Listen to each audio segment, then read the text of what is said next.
Welcome to another video from sickmouse.co.uk, where you can find lots of free maths videos. This video is about standard form, or otherwise known as scientific form, because scientists use this way of writing numbers to write really big numbers like the size of the universe to really small numbers like the size of an atom. Okay, so standard form looks like this. The first number should be anything between 1 and 10. Okay, it could include 1 as well, but not include 10. Okay, and times by 10 to the power something. Now, if you have a positive number, it makes the number really big, and if you have a negative number, it makes the overall number really small. Let me give you an example. So this is standard form. This is 3, which is between 1 and 10. Okay, times 10, which we had there, to the power something. We've got to the power 4 in this case, which gives you 30,000. So this is standard form, or scientific form, and this is the normal form, the normal way of writing numbers, obviously. Okay, now, question 2, we want to change this, which is in standard form, to normal form. 3 times 10 to the power minus 4 means we're actually dividing by 10,000 instead of timesing by 10,000.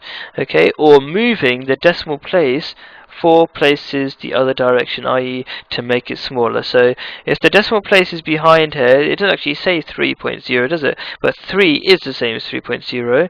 So let's imagine the 3.0 is there. You move the decimal place 4 times, going this way. 1, 2, 3, and 4. And we know where to put the decimal point. We put it there, and you stick an extra 0 there. So remember, I take the if I don't have a decimal place, the decimal point is automatically behind the number. Yeah, so you move it 4 places because it's minus 4, and that's your normal form. 3 times 10 to the minus 4 equals 0.003. 0.003, yeah. Anyway, now timesing two numbers that are in standard form, like 3 times 10 squared times 2 times 10 to the power 9, so that's standard form and that's standard form. Timesing to get them together is really easy. All you do is 3 times 2 is 6. Timesing the numbers together, and timesing these bits together just means you have to add the powers, which means 2 plus 9 is 11, so you get 10 squared times 10 to the 9 is 10 to the 11. So overall you get 6 times 10 to the 11 is your answer to that, and the answer is in standard form as sometimes required by the exam papers. Now, if you do division instead of what you got here is times, so you've got division here, you got 8 divided by 2 is 4, 10 to the power 12 divided by 10 to the power 5 is 10 to the power 7, because when you're dividing, you take away powers. 12 take away 5 is 7. So that's the answer to that. Sometimes when you do this or this, sometimes the answer is not automatically in standard form. Yeah? Imagine I had, I don't know, 3 times 4 over here. 4 was there. That means I would get 12, right? So that would not be standard form. So what do you do in that situation? Well, it's actually quite easy to change something that's almost in standard form to actual standard form. And what you do is you divide that by 10, for example, to get it 3.4. So that bit is correct now. It's a number between 1 and 10. Okay, but I can't just divide that by 10. I have to keep the value of this number the same, right? So if I divide that by 10, I'm going to times this bit by 10. Okay, now timesing that by 10 is the same as just adding 1 to the power.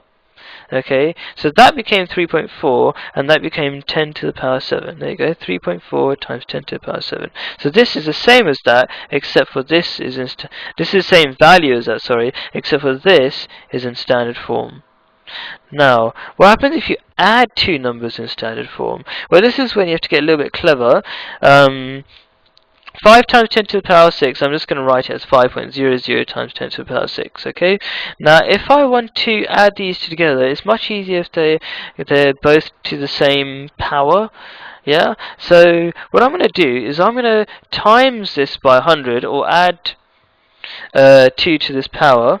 Okay, and I'm going to divide this by 100, so it's balanced out and you've got the same value. So dividing this by 100 makes it, move it 1 and 2 decimal places. So the decimal point is there, there's a 0 in between, like I've got here, 0.03 times 10 to the power 6. So this is the same as that. Now it's really easy to add, because if you think about it, 10 to the power 6, for example, it's just a million, right? This is 5 million, this is 0.03 million, basically. So adding them together is just 5.03 million, or 5.03 times 10 to the power 6.